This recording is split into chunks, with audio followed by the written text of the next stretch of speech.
వీడియోను వీక్షించుచున్నటువంటి నా ప్రియ సహోదరులందరికీ నా హృదయపూర్వక వందనాలు తెలియజేయుచున్నాను. ఈ వీడియోను యూట్యూబ్లో అప్లోడ్ చేయడానికి గల కారణము, నేడు సమాజంలో జరుగుతున్నటువంటి అనేకమైనటువంటి దుర్బోధల గురించి నా సబ్స్క్రైబర్స్గా ఉన్నటువంటి వారికి, మరి అదేవిధంగానే ముందు దినములలో ఈ వీడియోను వీక్షించుతున్న వారికి కూడా ఒక ముఖ్యమైనటువంటి సందేశాన్ని తెలియచేయాలనేటువంటి ఒక ప్రేరేపణతో ఈ వీడియో చేయడం జరుగుతుంది. దయచేసి జాగ్రత్తగా ఈ వీడియోను మొదటి నుంచి చివరి వరకు చూడండి.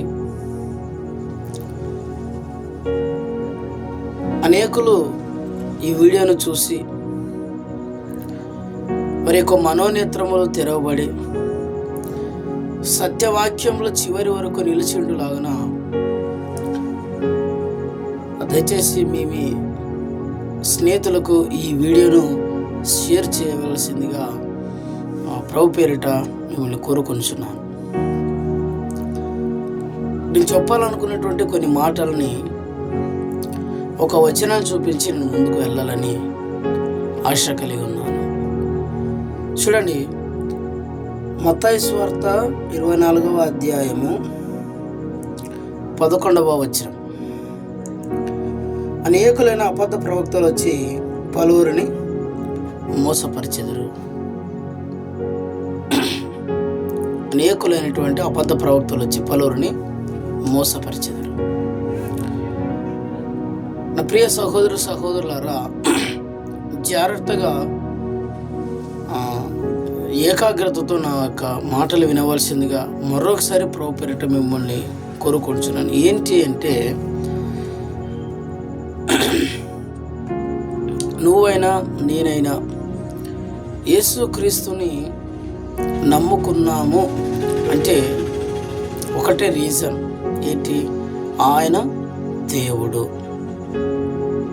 ఇకపోతే రెండవది, ఆయన దేవుడై ఉండి కూడా నరుడిగా భూలోకానికి వచ్చి మనుష్యుని స్వరూపమును ధరించుకొని మానవుల యొక్క పాప క్షమాపణ కొరకై శిలువలో తన్ను తాను అప్పగించుకొని మరణములకు అప్పగించుకొని చనిపోయి పునరుద్ధానుడై 3వ రోజున మరణమును జయించి లేచి ఉన్నాడు. ఏమండి, మనము యేసు ప్రభువును నమ్మడానికి గల కారణము ఇవి. ఆయన దేవుడు, ఆయన పరిశుద్ధుడు, ఆయన పాపాల కొరకు తన ప్రాణమును పెట్టినవాడు, మరణమును జయించి తిరిగి 3వ రోజు లేచినవాడు. ఆయనే నిజమైన దేవుడు, ఆయన తప్ప వేరొక దేవుడు లేడు అని నమ్మి విశ్వసించి పాప క్షమాపణ విషయమై, మారు మనసు విషయమై బాప్తిస్మం తీసుకొని మనం రక్షించబడి ఉన్నాము. ఆ క్షణము మొదలుకొని నేటి దినము వరకు కూడా అదే విశ్వాసంలోనే కొనసాగుతూ క్రీస్తుని రక్షకుడిగా, దేవుడిగా మనందరము కలిగి ఉన్నాం. ఇందులో ఏమాత్రము డౌట్ లేదు. కానీ నేడు సమాజంలో అనేకమైనటువంటి దుర్బోధలు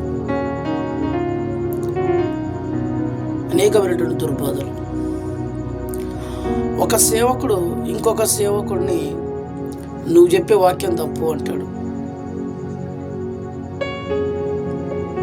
తర్వాత అదే సేవకుడు మరలా ఇంకొక కౌంటర్ వీడియో చేసి యూట్యూబ్లో అప్లోడ్ చేస్తూ ఉంటున్నాడు. ఏమని? నువ్వు దుర్బోధకుడివి, నువ్వు అబద్ధ బోధకుడివి, నువ్వు చెప్పే వాక్యం తప్పు అంటారు. తర్వాత ఏమంటారు? నీ వయసు ఎంత, నీ సేవా అనుభవం ఎంత, నీ జ్ఞానం ఎంత, నీ వయసు ఎంత? అంటే దేవునితో వారికి కలిగి ఉన్న సంబంధాన్ని బట్టి, సహవాసాన్ని బట్టి దేవుడు వారికి జ్ఞానమునిస్తాడు. దేవుని యందు ఉన్న జ్ఞానము వారికి ఎక్కువ చేయబడుతుంది అన్నటువంటి విషయాన్ని నేటి సేవకులు మర్చిపోయి,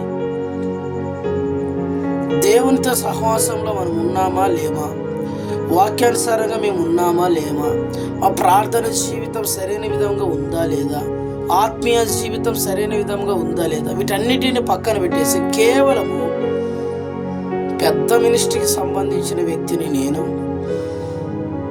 నాకు బోధించినటువంటి, నాకు ట్రైనింగ్ ఇచ్చినటువంటి సంస్థ చాలా పెద్దది, మా సేవకుడు చాలా పెద్దోడు, నేను సేవ చేసేది ప్రారంభించి 30 ఏళ్ళైంది, 40 ఏళ్ళైంది, నువ్వెంతరా పిల్లా బచ్చగాడివి, సంవత్సరం అవుతుంది, మహా అయితే 2 సంవత్సరాలు అవుతుంది, నా సేవ అనుభవం అంతా లేదు నీ వయసు. సో ఈ విధమైనటువంటి ఆలోచనలకి అనేక మంది సేవకులు రావడం జరిగిపోయింది. నా ప్రియురాలరా, నేను ఏం చెప్పాలనుకుంటున్నానంటే, క్రిస్టియానిటీ అంటే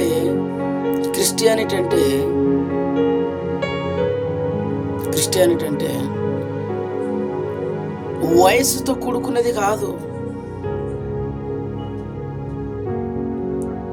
జాగ్రత్త గుర్తుపెట్టుకోండి. క్రిస్టియానిటీలో ఉన్నటువంటి ఆ జ్ఞానం వయసుతో కూడుకున్నది కాదు. అది వయసు మీద ఆధారపడి సంపాదించుకునేటువంటిది కాదు. ఒక సేవకుడు లేదా ఒక విశ్వాసి దేవునితో ఏ విధమైనటువంటి ప్రార్థన గదిలో సంబంధాన్ని, సహవాసాన్ని కలిగి ఉన్నాడో దాని మీద ఆధారం చేసుకొని నడిపించబడేటువంటిది క్రిస్టియానిటీ. నువ్వు పెద్ద సేవకుడైనంత మాత్రాన నీ జ్ఞానం పెరిగింది, నీ అనుభవం పెరిగిందని నువ్వు ఎలా అంటున్నావు? బైబిల్ పరిభాషలో చెప్పాలి అని అంటే పెద్ద సేవకుడు అంటే ఎవరో తెలుసిన? వయసు పెరిగినవాడు కాదు. పెద్ద సంస్థలో బైబిల్ ట్రైనింగ్ తీసుకున్నాడు కాదు. లేకపోతే నీ సేవకుడు చాలా పేరు ప్రతిష్టలు పొందినటువంటి సేవకుడి దగ్గర నేను ట్రైనింగ్ చేసుకున్నాను కాబట్టి నీ పెద్ద సేవకుడి కాదు. లేకపోతే ఉన్నది లేనట్టుగా, లేనిది ఉన్నట్టుగా ప్రకటించి సంఘంలో ఉన్నటువంటి సంఘస్థుల దగ్గర డబ్బులను దొబ్బి తిని డబ్బులు సంపాదించుకొని కోట్లు వడ్డీలకు ఇచ్చుకొని గొప్పవాడు అయినంత మాత్రం నువ్వు పెద్ద సేవకుడు కాదు. సంఘంలో వేలకు మంది సంఘస్థులు ఉన్నంత మాత్రం నువ్వు పెద్ద సేవకుడు కాదు. మీకు తెలుసా పెద్ద సేవకుడు అంటే ఎవరే? దేవునితో సరైనటువంటి సంబంధాన్ని కలిగి ఉండి సత్యవాక్యమును సరైన విధముగా ప్రకటించుచు తన పరిశుద్ధతను చివరి దినముల వరకు సరి అయిన విధముగా కాపాడుకొనువాడే, అనగా ఈ లోకంలో ఉన్నటువంటి మాలిన్యము తన కంటుకోకుండా జీవించువాడే బైబిల్ పరిభాషలో పెద్ద సేవకుడు, గొప్ప సేవకుడు. వాక్యం వేసినటువంటి ప్రియమైన సహోదరి సహోదరులారా, ఒకప్పుడు క్రైస్తవులని అన్యులు హింసించేవారు, అన్యులు దూషించేవారు, అన్యులు వ్యతిరేకించేవారు. ఇప్పుడు అన్యులు మన జోలికి రావడం లేదు, అన్యులు మనల్ని పట్టించుకోవడం లేదు. వాళ్ళ మానాన్ని ఏదో వాళ్ళు వదిలేద్దాంరా అని అనుకున్నారు. ఎందుకో తెలుసు, అపవాది అన్యుల చేత మనల్ని హింసించడం పక్కన పెట్టి మనలో ఉన్నటువంటి తోటి సేవకులే విమర్శించడము ప్రారంభించే విధముగా సంఘంలో వాడు చిచ్చు పెట్టేశాడు. ఒక సేవకుని చూస్తే ఇంకొక సేవకునికి పడదు. కానీ పైన వందనాలు అయ్యగారు, ప్రైజ్లార్డ్ అయ్యగారు వేషధారణతో కూడుకున్నటువంటి వందనములు తెలియజేయకుంటున్నారు, వందనాలు తెలియజేస్తుంటున్నారు.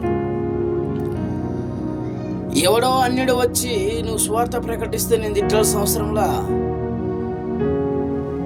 నీవు నీ సొంత ప్రదేశాన్ని విడిచి పక్క ప్రదేశమునకు వెళ్ళి సువార్త ప్రకటించు. మరి ఇతరులు వచ్చి అన్యులు వచ్చి నేను వ్యతిరేకించాల్సిన అవసరంలా, ఆ ప్రదేశంలో అదే ఏరియాలో ఉండి సేవ చేయించుచున్నటువంటి సేవ జరిగించుచున్నటువంటి సేవకుడు లేస్తాడు ఫస్ట్. ఎవడే నువ్వు నా ఏరియాకు వచ్చి సువార్త ప్రకటించడానికి నీకు ఎవడిచ్చాడు అధికారం? వీడి భయం ఏంటంటే వాడు వచ్చి నా యొక్క ప్రదేశంలో సువార్త ప్రకటిస్తే నా సంఘంలో ఉన్నటువంటి విశ్వాసం దుప్పుకొని పోతాడేమో, పిలుచుకొని పోతాడేమో అనేటువంటి భయం. నేను ఆ విధమైనటువంటి భయాన్ని కలిగి ఉన్న ప్రతి ఒక్క సేవకుడిని ఒక మాట అడగాలనుకుంటున్నాను. ఉదాహరణకి నా ఇంట్లో ఉన్నటువంటి నా 3 పిల్లలకి నేను సరైన ఆహారం పెడితే, మంచి ఆహారం పెడితే, ఒక తండ్రిగా నేను వారికి పంచాల్సిన ప్రేమను పంచితే, నన్ను విడిచి నా గృహాన్ని విడిచి ఆహారం కొరకు పక్కింటికి వెళ్తారు వాళ్ళు? వెళ్ళరు. ఎందుకు తెలుసు? వారికి కావలసినటువంటి ఆహారమును, వారికి కావలసినటువంటి ప్రేమను, వారికి కావలసిన ప్రతిదిని ఒక తండ్రిగా నేను సమకూరుస్తున్నాను కాబట్టి. ఓ సేవకుడా, దేవుని సువార్త ప్రకటించేటట్టు సేవకుడిని నువ్వు అడ్డగిస్తున్నావంటే, బలహీనపరచబడినటువంటి నామకార్తులుగా జీవించుచున్నటువంటి వారిని కంప్లీట్గా దేవుని విడిచి లోకంలోనికి కలిసిపోయినటువంటి వారిని బలపరచడానికి ఒక సేవకుడు దేవుని ప్రేరేపణ చేత ఒక గృహమును దర్శించిన, అన్యులైన వారిని రక్షించడానికి, నామకార్తులను సరిచేయడానికి, బలహీనపరచబడిన వారిని బలపరచడానికి ఒక విశ్వాసి కానీ ఒక దైవ సేవకుడు కానీ ఆత్మ ప్రేరేపణతో ఒక ప్రదేశమునకు లేక ఒక విలేజ్కి వచ్చి సువార్త ప్రకటిస్తూ ఉంటే, వాక్యమును బోధిస్తూ ఉంటే నువ్వు ఎందుకు అడ్డగిస్తున్నావు? నీ సంఘంలో ఉన్నవారు అతని సంఘానికి వెళ్ళిపోతారనా? అంటే నీ వాక్యము మీద నీకు అంత నమ్మకం లేదా? విశ్వాసులు అంత బలహీనమైనటువంటి విశ్వాసులు ఉన్నారు నీ సంఘం. అంత బలహీనముగా నువ్వు వారికి ఆత్మీయ ఆహారం పెడుతున్నావా? నీ సేవ మీద నీకు నమ్మకం లేదా? నువ్వు పంచిపెట్టేటువంటి ఆత్మీయ ఆహారం మీద నీకు నమ్మకం లేదా? నేను ఒకటి అడుగుతున్నాను, నువ్వే సరైన విధమైనటువంటి ఆహారం, ఆత్మీయ ఆహారం నువ్వు పంచిపెడితే, సత్యవాక్యంను సరైన విధంగా నువ్వు ప్రకటిస్తే నీ సంఘాన్ని విడిచి పక్క సంఘానికి ఎందుకు వెళ్తారు? అటువంటి సువార్థికులు, వాక్యోపదేశకులు 1,00,000 మంది ఆ ప్రదేశాన్ని సందర్శించిన నీ సంఘాన్ని విడిచి ఎట్లా వెళ్తారు? ఆత్మీయ పిల్లలను, దేవుడు నీకు ఇచ్చినటువంటి ఆత్మీయ పిల్లలను నువ్వు సరైన విధముగా వారికి సపోర్ట్గా నిలబడితే, ఓ సేవకుడా, దీన్ని విడిచి వాళ్ళు ఎక్కడికి వెళ్ళరో. ఇది రెండవది. మొదటిది, అనేకమైనటువంటి అబద్ధ ప్రవక్తలు సమాజంలోకి వచ్చేసారు.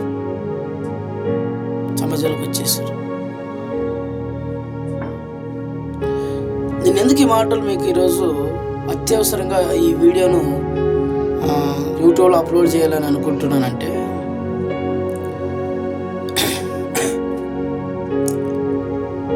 వాక్యాన్ని ఉన్నది లేనట్టుగా, లేనిది ఉన్నట్టుగా ప్రకటించేటువంటి సేవకులు ఉన్నారు. కానీ అది నిజమో అది అబద్ధమో చెప్పేటువంటి వాక్యము వాక్యానుసారంగా ఉందో లేదో అని పరిశోధించి వాక్యాన్ని చదివేటువంటి విశ్వాసం లేరు ఈ కాలంలో. ఎవడు ఏది చెప్తే అది నమ్మడం అంతే, అదే నిజం అనుకోవడం అంతే. అమ్మా, తల్లులారా, తండ్రులారా, ఎవడు చెప్పిన వాక్యాన్ని వినకండి. ఎవడు ఏది చెప్తే అది నమ్మకండి. ప్రతి ఒక్కరు వాక్యాలు వినకండి. నీకు సువార్త ప్రకటించి నీ కొరకు ఎన్నోసార్లు నీ చేత ద్వేషింపబడి, హింసించబడి, నీ కొరకు శ్రమను అనుభవించి, కన్నీటి ప్రార్థన చేసి, మెట్టుకు నీవు మారు మనసు పొంది బాప్తిసం తీసుకునేంత వరకు నీ ఆత్మ రక్షణ కొరకే పోరాడినటువంటి నీ ఆత్మీయ సేవకుడు ఉంటాడే, సంఘ కాపురు ఉంటాడే, అతడు చెప్పేటువంటి వాక్యాన్ని వినండి ఫస్ట్. నిజం. నీ విశ్వాసాన్ని చెడగొట్టడానికి, నువ్వు నమ్మిన దాన్ని నువ్వే ఇది నిజమో అబద్ధమో అని కలవరపడే విధముగా వాక్యాన్ని బోధించేటువంటి బోధకులు నేడు యూట్యూబ్లో కానీ, ట్విట్టర్లో, ఇలా సోషల్ మీడియాలో అనేకులు వచ్చేసి ఉన్నారు. ఎవడికి ఏది నచ్చితే అది వాక్యాన్ని, ఎవడి దేని నమ్మితే అదే నిజం అనుకుని ప్రకటించడం. ఈ మధ్యలో ఒక కొత్త బోధ, మరి కొత్త బోధ, దుర్బోధ, అబద్ధ బోధ అంటారు. నేను దీన్ని క్రీస్తుని దేవుడిగా ఒప్పుకోవడంలో కొంతమంది, ఎవరు అన్యుల కాదు, అన్యులు కాదు, దేవుడు క్రీస్తుని నమ్మి పాప క్షమాపణ నిమిత్తము మారు మనసు విషయమైన బాప్తీసం తీసుకొని సేవ చేయుచున్నటువంటి బడా సేవకులు ఏమని ప్రారంభించారు తెలుసా? ఈ త్రియేక దేవుడేంది, ముగ్గురు దేవుళ్ళేంది, తండ్రి కుమార పరిశుద్ధాత్మ ఏక దేవుడేంది, తండ్రి వేరు, కుమారుడు వేరు, పరిశుద్ధాత్మ వేరు, తండ్రి కన్నా చిన్నోడు, లేకపోతే యేసుక్రీస్తు పుట్టించబడ్డాడు, యేసుక్రీస్తు పరలోకంలో పుట్టాడు, తండ్రి చేత పుట్టాడు, అనేకమైనటువంటి దుర్బోధలు బోధిస్తూ నేడు క్రీస్తు దేవుడే కాదనేటువంటి బోధించేటువంటి సేవకులు వచ్చేసి ఉన్నారు.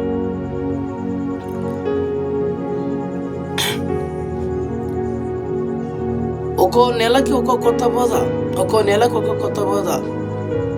ఇంతకుముందు ప్రారంభంలో విగ్రహాల అర్పితము తినవచ్చని ఒక బోధ, తర్వాత క్రీస్తు శిలువపై మరణించలేదనేటువంటి ఒక బోధ. మరి ఇప్పుడు త్రియేక దేవుడు అనేటువంటి ఈ అంశంపై, త్రిత్వం గురించి ఈ ఒక తప్పుడు బోధ. ఇలా ఎన్నో తప్పుడు బోధలు. నేను ఏమంటున్నానంటే, నేను చెప్పే వాక్యాన్ని నువ్వు నమ్మద్దు, ఇతరులు చెప్పే వాక్యాన్ని నువ్వు నమ్మద్దు, పక్కన పెట్టు. నీకంటూ ఒక వ్యక్తిగతంగా బైబిల్ ఉంది కదా. వ్యక్తిగతంగా బైబిల్ లేకపోయినా ఇల్లంతటికి కలిపి కూడా ఒక బైబిల్ అంటూ ఉంటుంది కదా. ఆ బైబిల్ తీసుకో. ధర్మశాస్త్రంలో దేవుడు ఏం రాయించాడు తెలుసు? యెహోవా ధర్మశాస్త్రమునందు పరిశీలించి చదవాలి అని దేవుడే రాయించాడు. ఎవడు చెప్తే వాడు దానిని గుడ్డిగా నువ్వు నమ్ముతూ పోతే ఖచ్చితంగా చివరి వరకు నువ్వు పట్టుకున్న దానిలో నువ్వు నడవలేవు. నువ్వు దేనిని నమ్మి క్రీస్తు దగ్గరకు వచ్చావు, ఆ నమ్మకంలో నువ్వు నిలబడలేవు. వాక్యాన్ని పరిశీలించి క్షుణ్ణంగా చదువుకొని నేర్చుకోవాలి. జ్ఞానాన్ని నీ అంతటి నువ్వు సంపాదించుకోవాలి. ఎవడో వాక్యం చెప్తే నాకు జ్ఞానం వస్తుంది అని అంటే తప్పు. నేను వాక్యాన్ని వినాలి అని చెప్పాను. ఎవరిది? నీ సొంత సంఘ కాపరిది. తర్వాత సొంతంగా నువ్వు వాక్యం చదవాలి. నీ సొంత కాపరి చెప్పే వాక్యాన్ని నువ్వు వినాలి. తర్వాత సొంతంగా నీవు వాక్యాన్ని చదవాలి. ఇకపోతే మూడవదిగా, ప్రార్థనలో మోకరించి దేవునితో నువ్వు అడగాలి. మనకు తెలుసు, యోహాను సువార్త 4వ అధ్యాయంలో ఒక మాట దేవుడు రాయించాడు. ఏమని? యేసు చెప్పాను, యేసు ఇలాగూ చెప్పాను. ఏం చెప్పాడు? యేసే చెప్పాడు, నేనే మార్గం, నేనే సత్యం, నేనే జీవం, నా ద్వారా తప్ప ఎవడను తండ్రి యొద్దకు రాలేడు. యేసే నిజమైన దేవుడని, యేసే మార్గమని, యేసే సత్యమని, యేసే జీవమని నమ్మి కదా మనం ఇప్పుడు యేసుని వెంబడించుచున్నది. మరి ఆ నీ విశ్వాసమును చెరిపేటువంటి బోధలు నేడు సమాజంలోనికి వచ్చి ఉన్నవి. అందరిని బట్టి నేనేం చెప్తున్నానంటే, ఎవడు పడితే వాడు వాక్యాలను చెప్తున్నారు, వీడియోలో అప్లోడ్ చేస్తూ ఉంటారు. నువ్వెంతరా నా జ్ఞానం ఉందని అతనంటే, నువ్వెంతరా నా జ్ఞానం ఉందని ఇతను అంటాడు. నేను చెప్పాను కదా, పెద్ద సేవకుడు, గొప్ప సేవకుడు ఎవరు?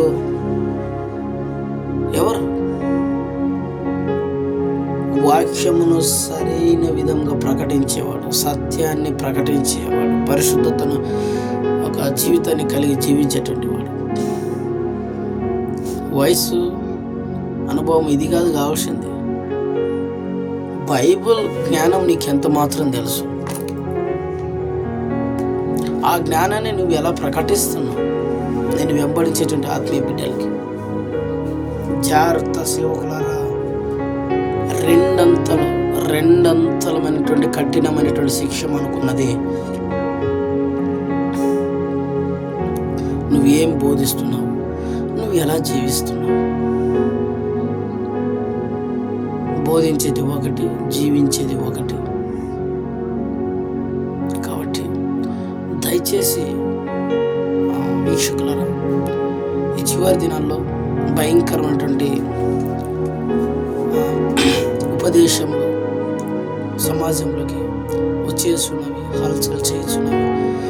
ఎంతమందిని చెడపాలో అంతమందిని చెడిపేస్తూ ఉంటున్నాయి. ఒక్కొక్కసారి నేను నమ్మినది నిజమేనా అనేటువంటి అనుమానము నీకు కలిగించే విధంగా బోధనలు వచ్చేసి ఉన్నాయి. ఇదంతా అపవాది యొక్క ప్రేరేపణతో కూడుకున్నటువంటి దుర్బోధలు. అది వారికి తెలియదు. సేవకులను సహితం వాడు మోసం చేస్తాడు. ఎందుకనగా పేతృపత్రికలో రాయబడిన ప్రకారంగా వాడు ఎవరిని బ్రింగాలా అని వెతుకుతున్నాడంట. ఏ విధంగా? గర్జించు సింహం వలె. సింహం ఎప్పుడు గర్జిస్తుందంటే ఆకలి కొన్నప్పుడు. వీడు కూడా ఆకలి కొని ఉన్నాడు. దేవుని పిల్లల్ని బ్రింగే వెళ్ళే, పాతాళమునకు తీసుకుని వెళ్ళాలి, నాతో పాటు శాశ్వతంగా నరకంలో ఉంచుకోవాలి వీళ్ళని అని వాడు ఆకలి కలిగి ఉన్నాడు, వెతుకుతూ తిరుగుతున్నాడు. కాబట్టి నా జ్ఞానం ఎక్కువ అంటే నా జ్ఞానం ఎక్కువ అని విర్రవీగుతూ విమర్శిస్తూ, ఆ సేవకుడు తప్పు, ఈ సేవకుడు తప్పు, ఆ బోధ తప్పు, ఈ బోధ తప్పు, వీడు తప్పు, వాడు తప్పు, నేను ఒకటే కరెక్ట్ అని ప్రకటించుకునేటువంటి బోధకుల యొక్క బోధనలు వినకండి. ఒకవేళ మనకు దురద ఎక్కువ, విమర్శించే వాళ్ళ యొక్క వాక్యాలు మనం చాలా బాగా వింటాం. సత్యవాక్యంను సరైన విధముగా ప్రకటించి యూట్యూబ్లో అప్లోడ్ చేస్తే ఎవరు చూడరు. మనకు విమర్శించే వాళ్ళ యొక్క సేవకులు ఆ వీడియోలు అంటే మనకు చాలా ఇష్టం. అందుకే వాళ్ళకి ఎక్కువ లైక్స్, వ్యూస్ వస్తూ ఉంటాయి, ఎక్కువ చూస్తూ ఉంటాం. నేను ఏమంటానంటే, మొదటగా చూడడం మానేసి, రెండవది ఒకవేళ చూసేవే అనుకో, బైబిల్ తీసుకో, పరిశోధించు, ఇతను చెప్పేది నిజమా కాదా. అది కూడా అతను ఏ వేలో వాక్యం చెప్పాడు అదే వేలో నువ్వు వెళ్ళొద్దు. నీకు కూడా అలాగే అర్థమవుతుంది. నీ సొంత వేలో మోకరించి, దేవా ఈ వాక్యంలో రాయబడినది ఏంటి, అతను ప్రకటించినది ఏంటి, నువ్వు నాతో మాట్లాడు, నువ్వు నాకు ఉపదేశించు అని దేవుడు అడుగు. దేవుడు నీకు తెలియజేయవలసినటువంటి పద్ధతులు దేవుడు నీకు తెలియజేస్తాడు అంతే తప్ప ఆ వ్యక్తి రాయబడిన వాక్యాన్ని ఏ విధముగా అర్థం చేసుకొని ఇదే సత్యమని ప్రకటిస్తూ ఉంటున్నాడో అదే పద్ధతిలో నువ్వు కూడా వెళ్ళి వాక్యాన్ని చదివాను అనుకో, నీకు కూడా అలాగే అర్థమవుతుంది. వద్దు. అతను బోధించిన ఆ బోధన పక్కన పెట్టేసి నువ్వు దేవుని సన్నిధిలో మోకరించి అడిగి తెలుసుకో. దేవుడు ఆ వాక్యంలో ఉన్న సత్యాన్ని నీకు తెలియజేస్తాడు. సో ఈ విధముగా నీ జ్ఞానాన్ని నువ్వు పెంచుకో. వచ్చేస్తున్నాయమ్మా, అనేకమైనటువంటి దుర్బోధనలు వచ్చేస్తున్నాయి. నువ్వేం చేయలేవు, నేనేం చేయలేము. అవన్నీ వస్తేనే బైబిల్ ప్రవచనాలు నెరవేర్చబడతాయి. అందునిమిత్తం నువ్వు వచ్చినాయి కనుక ఇకనైనా మేలుకొని దయచేసి ఒక సంఘానికి కట్టబడి మీరు జీవించండి. నీ యొక్క సొంత సంఘ సేవ కాపరి యొక్క సేవకుని యొక్క బోధనలు మీరు విని ఆ బోధనని పెరిగి చివరి దినాల వరకు నీ విశ్వాసాన్ని కొనసాగించాలని ఆశిస్తూ ఈ నా వాక్యాన్ని ముగించుకుంటున్నాను. Praise the lord. ఆమేన్.